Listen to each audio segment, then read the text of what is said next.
আমি গোপা গঙ্গোপাধ্যায়। যেহেতু এটা বৈশাখ মাস, সেই জন্য এই মাসের সবটুকুই কবিগুরুকে দিয়ে প্রথম থেকে শেষ অবধি ব্যাপ্তি।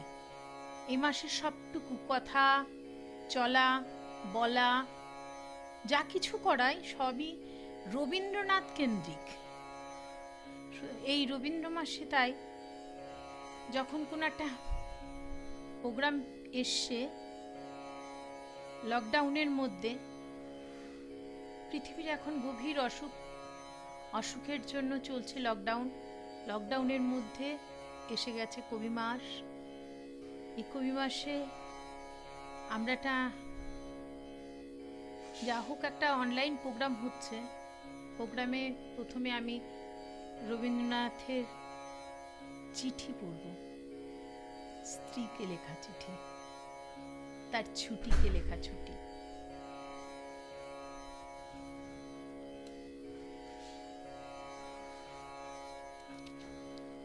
ছোট বউ, হোক না সংসার প্রতিকূল, সমস্ত সংসারের চেয়ে তোমার আত্মা অনেক বেশি বড়।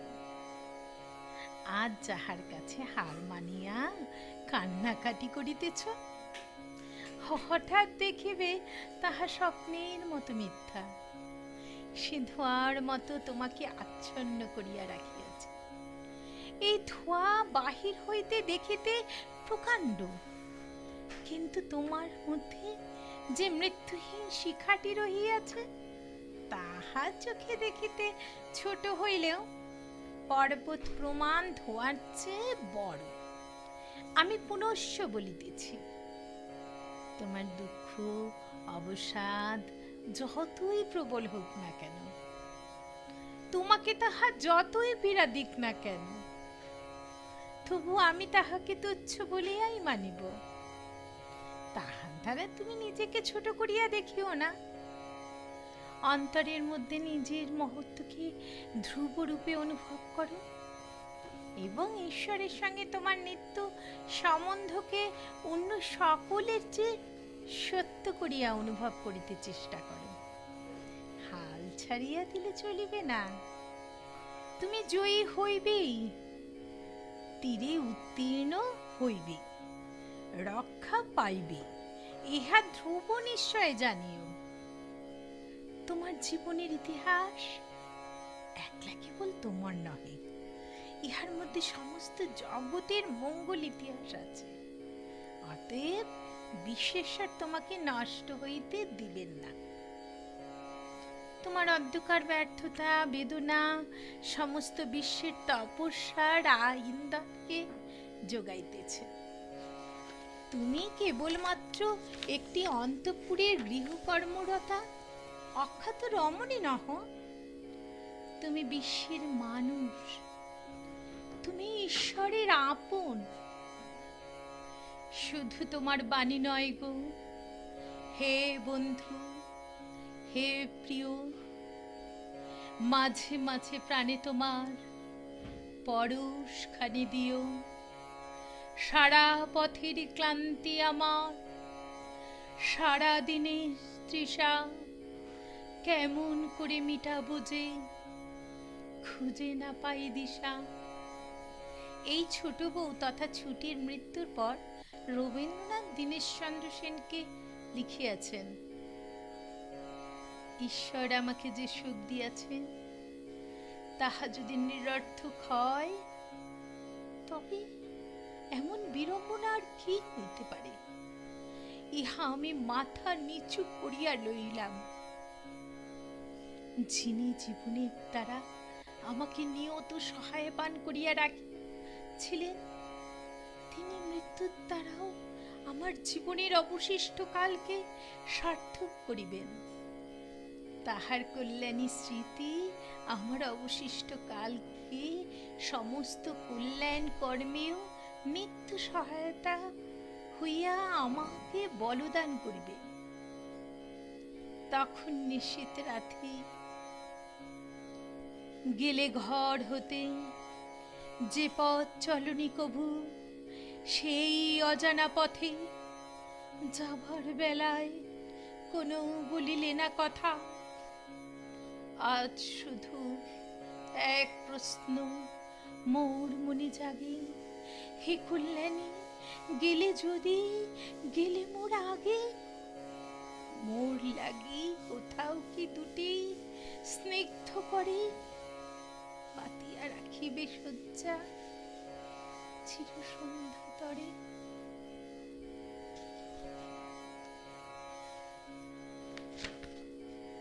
তুমি কি এখন ভয় পাচ্ছ?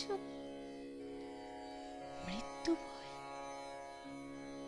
তোমার হৃৎপিণ্ড কি আর কিছুদিনের মধ্যে স্তব্ধ হয়ে যাবে? তুমি কি সেই বন্ধুদের খুঁজে পাচ্ছ না যারা তোমার মৃতদেহ বহন করবে? ভেবে দেখো, পৃথিবীর সর্বোচ্চ বুদ্ধিমান জীব তুমি। তোমার হাতেই রয়েছে শক্তির সমস্ত সূত্র। একটা শুঁয়োপোকার বাঁচা মরা নির্ভর করে তোমার খামখেয়ালি মানসিকতার উপর। সুদূর মহাকাশ থেকে গভীর সমুদ্র অবাক বিচরণ তোমার। তোমার হাতেই রয়েছে পরমাণু, এক লহমায় ধ্বংস করে দিতে পারো সব কিছু। একমাত্র তুমি সেই জীব যে প্রার্থনা করতে পারো ভগবানের কাছে। আর কারো অধিকার নেই তার চরণামৃত পান করা। তুমি সে মহান শক্তিধর মানব জাতি। তুমি আজ ভয় পাচ্ছ? মৃত্যু ভয়? তোমার মৃত্যু ভয় আমাকে কিছুটা আনন্দ দেয়। আমি তোমার মৃত্যু কামনা করি না ঠিকই, কিন্তু আমি চাই তোমার মৃত্যু ভয় থাকুক। মনে আছে কিছুদিন আগে অ্যামাজনের জঙ্গলে আগুন লাগিয়েছিলে তুমি? পার্থিব সম্পদের আদিম লালসা গ্রাস করেছিল তোমাকে। নির্বিচারে ধ্বংস করেছ অগণিত প্রাণ। হায় ছায়াবৃতা, কালো ঘোমটার নিচে অপরিচিত ছিল তোমার মানব রূপ। উপেক্ষার আবিল দৃষ্টিতে এলো ওরা লোহার হাত করে নিয়ে, নখ যাদের তীক্ষ্ণ তোমার নেকড়ের চেয়ে। এলো মানুষ ধরার দল, গর্বে যারা অন্ধ তোমার সূর্যহারা অরণ্যের চেয়ে। সভ্যের বর্বর লোভ নগ্ন করলো আপন নির্লজ্জ অমানুষতা। তোমার ভাষাহীন ক্রন্দনে বাষ্পাকুল অরণ্য পথে পঙ্কিল হলো ধুলি তোমার রক্তে অশ্রুতে মিশে। দস্যু পায়ে কাটা মারা জুতোর তলায় বিভৎস কাদার পিণ্ড চিরচিহ্ন দিয়ে গেল তোমার অপমানিত ইতিহাসে। তুমি কি জানো না যে তোমার কারণে পাল্লা দিয়ে বাড়ছে বিলুপ্ত আর লুপ্ত প্রায় জীব? তুমি তো সেই কারিগর যে আগুন লাগিয়ে দিয়েছিল অস্ট্রেলিয়ার নিবিড় অরণ্যে, স্তব্ধ করে দিয়েছিলে লক্ষ লক্ষ অবলা প্রাণীর হৃৎপিণ্ড। তোমার কি মনে পড়ে সেই অসহায় ক্যাঙ্গারুটার কথা, যে তার সদ্যজাত শিশুকে বুকে আগলে রেখে নিজেকে সঁপে দিয়েছিল আগুনে? বাকিদের বিপদে ফেলে তুমি সেদিন ব্যস্ত ছিলে নিজের কাজে। আজ কোথায় তোমার ব্যস্ততা? কোথায় তোমার কাজ? কোথায় তোমার অহংকার? কোথায় তোমার হাস পালন? আজ তুমি অসহায়, মৃত্যু ভয় তোমাকে গ্রাস করেছে। তুমি খুঁজে পাচ্ছ না সেই লোকটিকে যে তোমার মৃতদেহ বহন করবে। আমি প্রকৃতি, তুমি, তোমরা সকলেই আমার সন্তান। যা চেয়েছ তাই দিয়েছি। বুক চিরে রাস্তা করেছ, বাধা দেইনি। বুলডোজার দিয়ে গর্ত করেছ, মেনে নিয়েছি। আমার বুকের ওপর যুদ্ধ করেছ, তোমাদের রক্তে আমি স্নাত হয়েছি, মুখ বুজে সহ্য করেছি, প্রতিবাদ করিনি। কিন্তু আর কত কত পরীক্ষা চাও তোমরা আমার কাছে? হয়তো এই মৃত্যু ভয় তুমি জয় করবে, কারণ তোমরা আমার সন্তান। আমি চাই না তোমরা পরাজিত হও, তোমরা জয়ী হও, ফিরে এসো পুরনো ছন্দে। কিন্তু ভুলে যেও না এই স্মৃতি, বাঁচিয়ে রেখো এই মৃত্যু ভয়। আচ্ছা, এবারে আমি আমাদের বর্তমান পৃথিবীতে যে মৃত্যু মিছিল চলছে করোনাকে কেন্দ্র করে, গভীর অসুখে ভুগছে পৃথিবী, তার উপর আমি একটা কবিতা বললাম। এবার আমি একটা নিজের লেখা কবিতা বলব। নেমে এসো ছিন্ন মস্তা, হেই আমার পুরুষ। তুমি তো জন্মান্ধ, তবুও রাজমুকুটের মালিকানা তোমার সৃষ্টিকাল থেকে। গান্ধার নন্দিনী আমি, হায় অদৃষ্ট, তীক্ষ্ণ আর দূরদৃষ্টি নিয়ে জন্ম আমার, তবু প্রেম আর সাম্যের পট্টি চোখে বেঁধে নিয়ে গ্রহণ করেছি তোমার। আমার শরীর ছুড়ে তোমার কামনার শিকড় বাকড়, ব্যবহারিক আসবাব তৈজসপত্রের মতো নিতান্ত তুচ্ছ অভ্যাস যেন। শুধু মাত্র একটা দিন রাজ আদেশ ক্ষুণ্ণ করার স্পর্ধা জেগেছিল মনে। সন্তান কামনায় ভস্মেশ্বরে চরণতলে ছিলাম আশ্রিতা। সেই অপরাধে, শুধু সেই অপরাধে গান্ধারীর আবাল্য সখীকে তুমি নির্মম নির্লজ্জ ভাবে করেছ ধর্ষণ। কৌরব রাজপুরীতে সেদিন কি ভীষণ নীরবতা। বাকরুদ্ধ আমি লজ্জা আঁকড়ে স্থির স্তনবৎ রইলাম বসে। ধর্ষে তার গুমরানো ক্রন্দন সাপে শুধু হস্তিনাপুর নয়, গান্ধারের শৌর্য বীর্য অহংকার শত শত খণ্ডে বিখণ্ডে পড়েছিল খসে। হায় সে কি কুৎসিত দিন!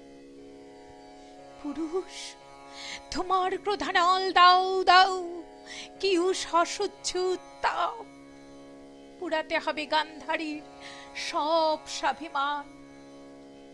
তবু শৈরিণীর মতো সর্বাঙ্গ সাজিয়েছিলাম সিন্দুর চন্দন অলংকার আভূষণে, তোমার শয্যার সঙ্গে সঙ্গিনী হতে।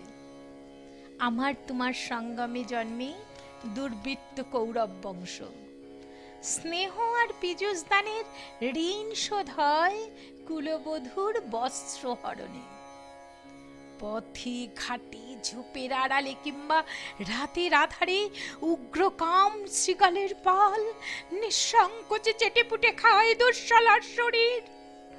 নারী আজ শুধুই নারী। তাই আমি রাজপথে কুড়াই অম্বার শরীরী বিভূতি।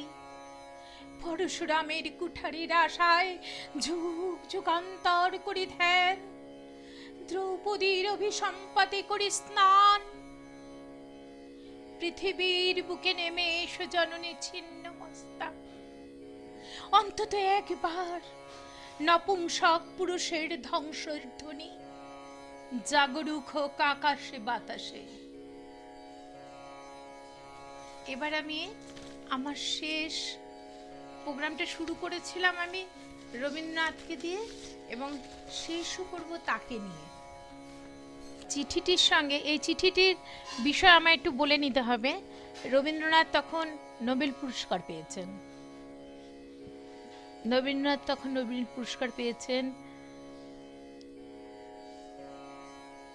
তেমন ভাবে তিনি তখন নোবেল পুরস্কারের সম্মানটা ভারতবর্ষে বিদেশ থেকে সেই ঢেউটা এসে পৌঁছয়নি বটে, কিন্তু কিছু মানুষ এই পুরস্কারটা মাথায় তুলে নিয়েছিলেন।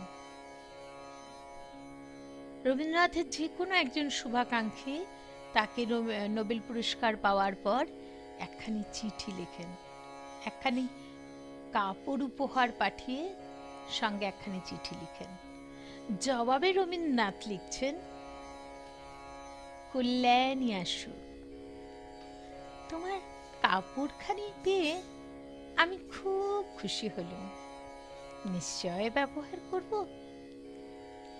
বিদেশ থেকে যে সম্মান পেয়েছি সত্য, কিন্তু টাকা নিয়ে এসেছি এই কথাটা সম্পূর্ণ মিথ্যা। সম্মান যা পেয়েছি তা আমার দেশেরই জন্যে। নোবেল প্রাইজের টাকা যা পেয়েছি দেশকেই দিয়েছি। আমি দেশের জন্য কিরকম কাজ করতে চাই তার চিহ্ন বিশ্বভারতীতে কিছু রেখে যাব, আশা আছে। শুভাকাঙ্ক্ষী রবীন্দ্রনাথ। আমি মারের সাগর পাড়ি দেব, বিষম ঝড়ের বায়ে আমার ভয় ভাঙাই নাই। আমি মারের সাগর পাড়ি দেব, মা ভুই বাণীর ভরসা নিয়ে ছেঁড়া পালে বুক ফুলিয়ে, মা ভুই বাণীর ভরসা নিয়ে ছেঁড়া পালে বুক ফুলিয়ে, তোমার ওই পারেতেই যাবে তোরি ছায়া বটের ছায়ে। আমি মারের সাগর পাড়ি দেব, বিষম ঝড়ের বায়ে আমার ভয় ভাঙাই নাই। আমি মারের সাগর পাড়ি দেব, পথ আমারে সেই দেখাবে যে আমারে চায়। আমি অভয়ে মনে ছাড়ব তোরি, এই শুধু মোর দায়, এই শুধু মোর দায়।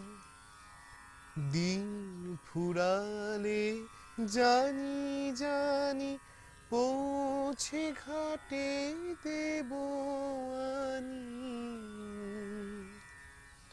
দিন ফুরালে জানি জানি পৌঁছে ঘাটে দেব আনি। আমার দুঃখ দিনের রক্ত কমল তোমার করুণ পায়ে। আমি মারের সাগর পাড়ি দেব, বিষম ঝড়ের বায়ে আমার ভয়ে ভাঙাই নাই। আমি মারের সাগর পাড়ি দেব।